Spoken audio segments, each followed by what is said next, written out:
A Janja, a primeira-dama brasileira, atacou a futura primeira-dama dos Estados Unidos, o bilionário Elon Musk. Isso causou uma enorme polêmica. Pessoas criticaram Janja com razão, outras defenderam, mas é o seguinte, se você não gostou do comentário que o Bolsonaro e o Paulo Guedes fizeram com a esposa do Macron, chamando-a de feia, não dá para defender a Janja nesse momento. Tanto que o Lula precisou vir a público para colocar panos quentes na situação e dar uma puxada de orelha na Janja, que estava parecendo o Javier Milei carregada de ressentimento no final de semana. Porque além de atacar a primeira-dama dos Estados Unidos, ou a futura primeira-dama dos Estados Unidos, a Janja também atacou o patriotário Meia Bomber que tirou a vida no ataque ao STF. E ela não pode ter esse tipo de comportamento porque ela é a primeira-dama brasileira. A Janja já causou muitos problemas e constrangimentos para ela, para o Lula e para o governo todo. Porque a Janja parece que ela tem um certo ressentimentozinho, claro, diferente das lideranças de extrema direita. Muitas dessas lideranças têm problemas com o seu insucesso com as mulheres, ficam ressentidos, já conversamos sobre isso. Talvez a Janja tenha um certo complexo de inferioridade e por isso, desesperadamente, ela busca protagonismo e acaba causando constrangimentos. Muitos estão dizendo que ela precisa pedir desculpas à primeira-dama americana. Na minha opinião, não tem que pedir desculpa nenhuma. Isso é água ou são águas passadas e tem que ficar lá por baixo do tapete. Mas o que você achou? Janja tem que pedir desculpas para o Elon Musk, a futura primeira-dama dos Estados Unidos? O que você achou da postura de Janja? Ela tem um ressentimento? Deixa o like no vídeo, claro, hype o conteúdo e também se inscreva no canal. O que é interessante nós observarmos é esse comportamento, parece que meio ressentido, que muitas figuras acabam tendo e levam para os seus cargos de poder. Num vídeo recente eu fiz um comentário sobre o Donald Trump, sobre o Bolsonaro e também sobre o Javier Milei e algumas pessoas não gostaram porque eu falei sobre o insucesso que essas pessoas têm com as mulheres e como isso provoca ressentimentos que acabam causando impactos. Alguns vieram falar assim, ora, o que tem a ver a vida ativa e sexual dessas pessoas com você? Tudo, porque isso acaba afetando a minha vida também. E alguns se ofenderam, se incomodaram com a palavra comedor que eu usei. Mas se você ficou ofendido com a palavra comedor, você pode substituir por pegador, sucesso com mulheres, galanteador, o que você quiser. Ah, mas e se a pessoa ela for gay? É a mesma coisa. É a mesma situação, porque o problema é a rejeição. Teve um cara que veio aqui e falou assim, ah, mas a esposa do Donald Trump, ela é muito mais bonita do que a Janja. Mas você não entendeu a questão. Não é a beleza da esposa, porque a mulher não é um troféu, mas sim a rejeição em todo o período, o insucesso com as mulheres. E o Trump, ele é um ótimo exemplo disso, porque o Trump só não vai ser preso por conta que ele virou presidente americano. Mas o que estava levando Donald Trump para a prisão foi justamente ele ter pago uma acompanhante.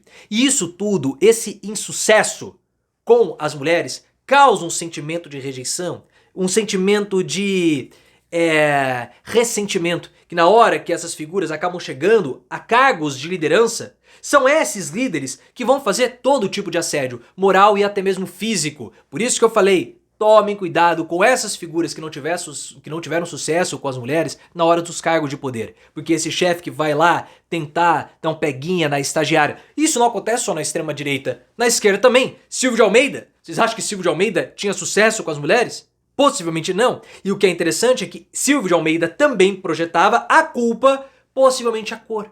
Por isso que quando ele atingiu um cargo de poder, o que ele fez? Atacou fisicamente, você sabe o que eu tô falando, Aniele Franco, uma ministra negra. E Milei é a mesma coisa.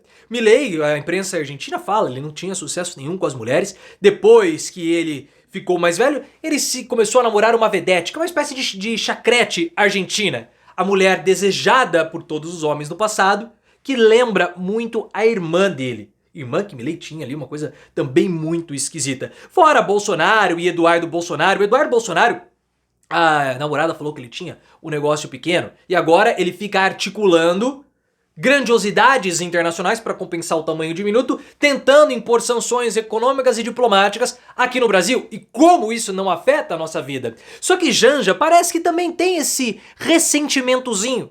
Talvez pelo fato de ela ser mulher, ter algum complexo de inferioridade e buscar protagonismo a todo momento, a ponto de levar a constrangimentos internacionais, como é que aconteceu no G20. Janja foi completamente desnecessária no final de semana. Primeiro dando uma bronca na mulher que falou Janja Palusa sobre o festival do G20. Pra que aquela bronca? Pra que depois chamar o patriotário meia bomber de bestão? Ela não pode falar isso, eu posso chamá-lo, ironizá-lo à vontade, mas ela é a primeira dama. Ela tem que falar para todos os brasileiros. Vou mostrar um vídeo. Aquela foi uma situação terrível de uma pessoa com problemas psicológicos tirando a sua própria vida para atacar uma entidade que ele acha que faz o mal. E a Janja vai e chama ele de bestão. É um desrespeito. Ela que é a primeira dama. Fora o que ela falou sobre o Elon Musk. E depois o Lula teve que vir a público para tentar colocar panos quentes na situação. Vou mostrar os vídeos para vocês. Primeiro a bronca da Janja. Eu quero que depois você coloque nos comentários o que você achou.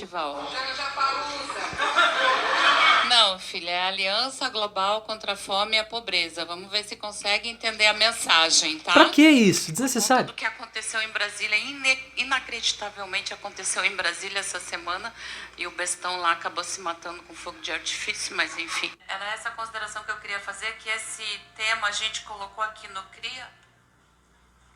Alô? Ela quer ser engraçada, né? Eu não tenho medo de você, inclusive. Boa! Fuck you, Elon Musk. Eu queria dizer para vocês que essa é uma campanha em que a gente não tem que ofender ninguém. Nós não temos que xingar ninguém. Nós precisamos apenas indignar a sociedade. Pra que essa teatralização, né? Uma bobagem. O problema é que a Janja não entendeu ainda qual é o papel dela como primeira dama. Ela fala em nome dos brasileiros. Se o Lula é o pai dos brasileiros para ser presidente, é como se ela fosse uma mãe. E a questão é que o Elon Musk, ele não é simplesmente um empresário qualquer. Ele é alguém que vai ocupar um cargo no governo Donald Trump. Elon Musk é o braço direito do Donald Trump. O ataque que a Janja fez ao Elon Musk é um ataque direto aos Estados Unidos, porque ele é o ministro de Estado. Aí vem Paulo Teixeira, ministro do Desenvolvimento Agrário, endossando as críticas. Fica quieto, cara! Cale-se! Não sabe se comportar você também. É impressionante a qualidade dos ministros que vêm do PT. Pimenta, Teixeira, Luiz Marinho, Rui Costa, Padilha, só o Haddad salva. Só o Haddad salva. Não tem que ficar ironizando. O cara que perdeu a vida, que se explodiu no STF, aquilo tem que ser visto como um lamento por parte do poder público, principalmente por parte da Janja. Nós não podemos ter novamente comportamentos como o Bolsonaro teve em 2019 no bate-boca que ele estava tendo com o Macron por conta do desmatamento. Vai lá, o Bolsonaro fala que a esposa do Macron, a Brigitte Macron, é feia, vem o Paulo Guedes também fala que ela é feia. Que isso? Que isso? Não dá pra ficar ironizando e atacando primeiras damas, como a Janja atacou o Elon Musk, mas como eu falei, eu posso fazer essa piada. Nós podemos fazer essa piada. Ela não. Janja precisa entender qual é o papel dela, qual é a função dela. E mesmo depois de 2 anos, ela ainda não entendeu. Talvez ela tenha mesmo esse complexo de inferioridade, ela quer continuar sendo militante, só que ela tem que descer do posto de militante. Isso que ela não conseguiu entender. Talvez ela não queira ser somente uma figura decorativa, então ela busca protagonismo, só que ela troca os pés pelas mãos. No início do governo Lula, o que aconteceu? Ela falou dos móveis Alvorada, tomou uma indenização de 15 mil. Aí aparecia em loja de roupas. Nós achávamos que era uma postura pontual, um problema pontual. Mas não, é algo reiterado. A fome, a sede de Janja por protagonismo mostra que ela não aprendeu. Não aprendeu. O Elon Musk, a sorte foi que o Elon Musk respondeu com ironia. Colocou lá umas carinhas dando risada e falou assim, haha, vamos perder a próxima campanha. E se ele tivesse falado algo pior? Uma ironia? Algo mais grave? Mais sujo? Mais indelicado? Janja precisa muito se preservar. Muito. Enfim. Quero saber a sua opinião? Coloque nos comentários e, claro, se inscreva no canal.